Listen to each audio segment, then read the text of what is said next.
So I have seen that there is a lot of interest in this book. A lot of people like to watch the games played by Petrosian. The book is all the games Petrosian played as white or black in the King's Indian. The one I'm showing you today, Petrosian, is going to be white. The game is game number 22, Petrosian versus Scott Nauer. It is played at the 18th Olympiad in Lugano, 1968. As always, Petrosian liked to play c4, knight f6, knight f3, g6, knight c3, bishop g7, e4, and d6. So here we have the King's Indian. As we can see, the good thing of watching many games by a role model like Petrosian is that you can learn the opening without having to memorize. d4, castle, bishop e2, so this is the classical variation, and here there is e5, d5, the center is locked, a5, black thinks that he can expand on the queen side, bishop g5, h6, bishop h4, and knight a6. This knight a6, guys, is kind of telling you something, right? It tells you that or he wants to go here, or he wants to move this pawn and attack or put pressure on the center. But there is a reason why he developed it here. If when he plays this, it's possible that then he will play also this. So what I'm saying is that here you see in actions some of the maneuvers and the ideas behind the opening. Castle and queen e8. So this is not pin anymore, right? Knight d2. This is interesting because obviously it means he wants to attack on fourth, and is also protecting the center. Oh, interesting. So knight d2, knight h7. So also this move tell you something. One, that he surely want to play this, but maybe he's also going to play this at this point, and he consider this knight more important than that bishop. It makes sense because the position is close. If the position was open, the bishop would certainly have a bigger value. Now, here there is a diagram in the book, which means, guys, that you could pause the video and try to find what Petrosian played. Why do I ask you that? Because if there is a diagram, it means the author consider the position very important. And it doesn't mean that there is a shocking tactic. No. Here it means that we are probably nearly in the middle game, or the theory is over, and you need to start to decide for a plan. What do you want to do as white next? So the idea of pausing the video is to help you understand the King's Indian, what you should do if you were white. If you understand that, you also will ask yourself what black will answer to that. And so you start to gain a kind of understanding that you cannot gain if you just play blitz. Okay? So white continue with a3, so is taking away this square to this, but is also maybe trying to support this a possible push. Let's see how we continue.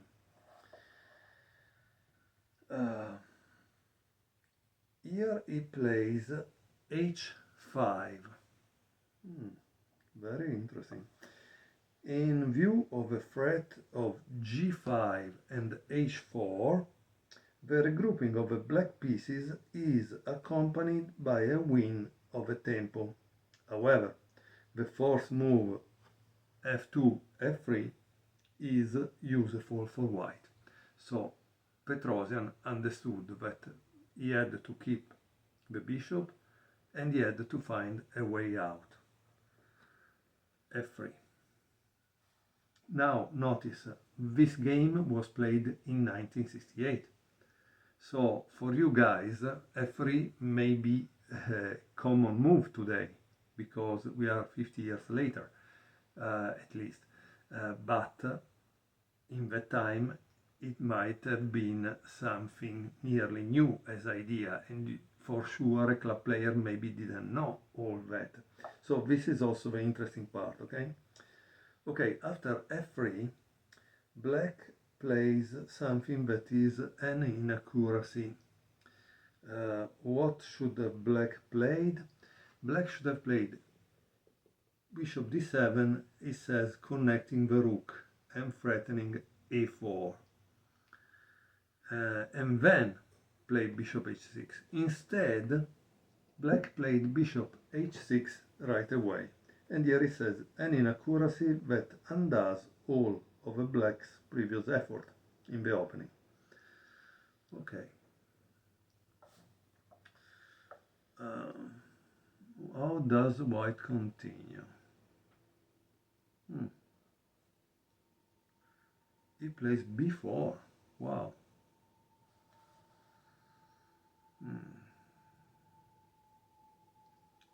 And black plays bishop d7. But I'm sorry,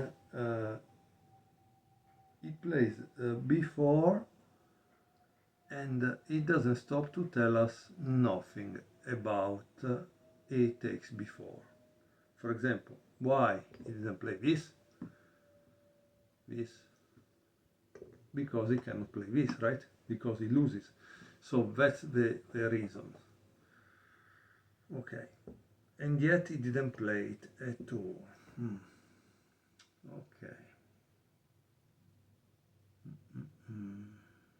So now we understand why bishop d7 was a must.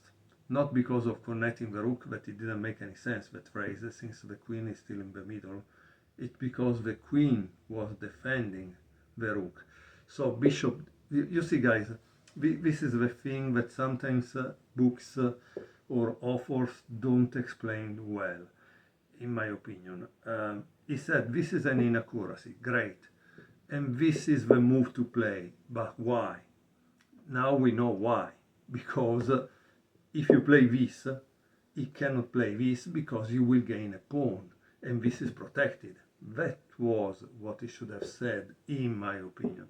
So bishop h6, b4, and now bishop d7. Yeah, bishop d7 is a little too late. So as you can see, sometimes they don't explain the things well. Rook b1 and bishop e3 check. Here it was also possible to play bishop f2, but Petrosian preferred king h1. It seems that this is an improvement from the previous game, that it was against Stein, probably. Let's see.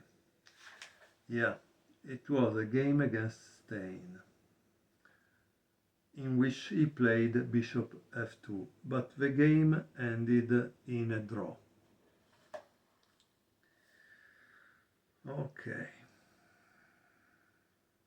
Now, how does black continue? Black played f5. Here, what would you play as white? Petrosian thought that also good was queen e1, but in the game he played e takes f5. It's followed by G takes F5, and then there is Queen E1.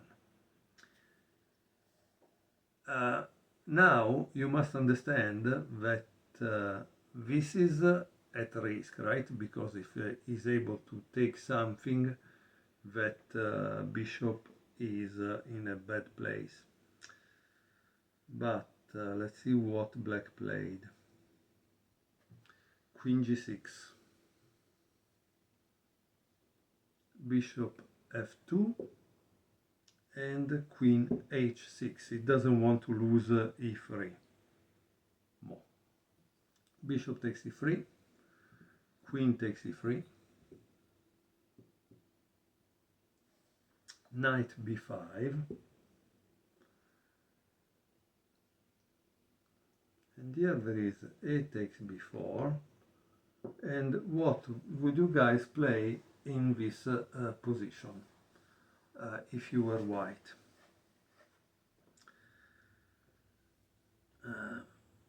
I hope you pause the video, try to find it. So let's try to reason upon the position. What happens if white plays A takes B4?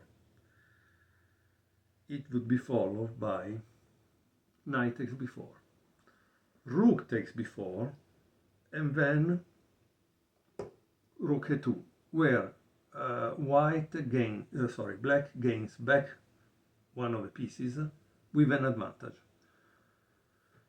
So that's the reason why you cannot play A takes B4. So what can you play here as white? Petrosian played Rook B3, great move. Now black needs to move that queen, and so he goes back to H6, and white takes back.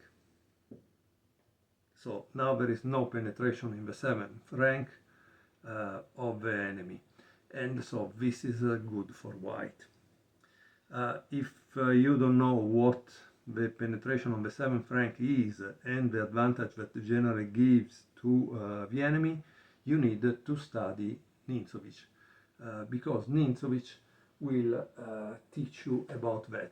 Eventually, at a certain point in this book, we will also reach some games where we can see that Nintsovich show you how to exploit that advantage, okay? Okay, so how does black continue? He plays Rook A, E8, Knight C3, Knight F6, and once more, guys, I want you to pause the video and find out what is the next move for white. So take a minute, a couple of minutes. It's very important, because if you never do this exercise, you will never learn anything. Honestly, it's great because you don't even have to have a book where you would see the next move, and so you don't ask yourself what, right? Here you can ask yourself, oh, what should I do here and why? So the right move is boom, C5. Why C5 is the right move? Because the purpose of this move is to weaken this pawn. So here we learn also about how to weaken the enemy pawn structure in the King's Indian, right?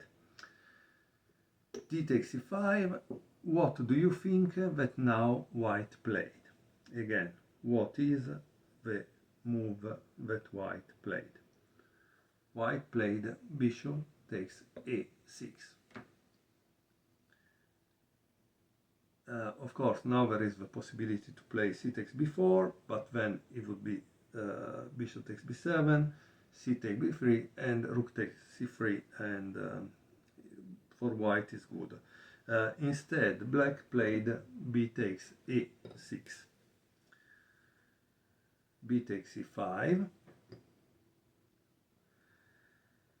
bishop B5, knight takes B5, A takes B5, and now there is d6. So as you can see, that's what Petrosian wanted to have, a advanced pass pawn that need to be stopped. And so that's kind of incredible. He achieved that. C takes d6, c takes d6, and rook b8. Here the author writes, at first glance, black's position does not look bad, but Petrosian reveals its main flaw, the king's insufficient protection. So this is a longer game that I generally show on my videos, but I think it's worth it. And here why. Rook e3, knight d7, using this to block this and protect that, but of course white still have the attack, f4. And here black played e4, and the author says it is psychologically understandable why black uses the opportunity to create a protected pass pawn, e4, right? But this game never reaches the endgame. And of course, also to take here wouldn't have been better. But let's see what happens, okay? What do you think you would play now if you were white? White played rook g3 check, king h8, and of course now white use the outpost, rook g5. Now there are a lot of threats here in this position. The author doesn't comment anymore, it just shows you how it ended because the guy ends in a few moves. Knight f6, rook takes f5, queen h7, rook e5, rook f e8, queen a1, beautiful move because as you can see is aiming at this, and this is unprotected, right? Rook takes e5, f takes e5. At this point you know that white has won. Why? Because he has two pass pawn practically on the 6th rank, which means you need to use a rook to stop them.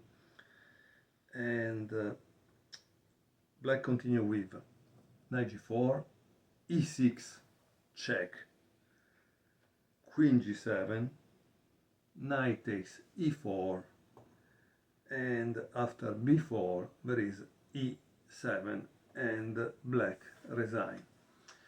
So this is all for today. The King's Indian according to Tigran Petrosian. I hope you enjoyed this beautiful game because here you see how Petrosian made this thing happen from nowhere and won the game. Thank you very much. See you tomorrow.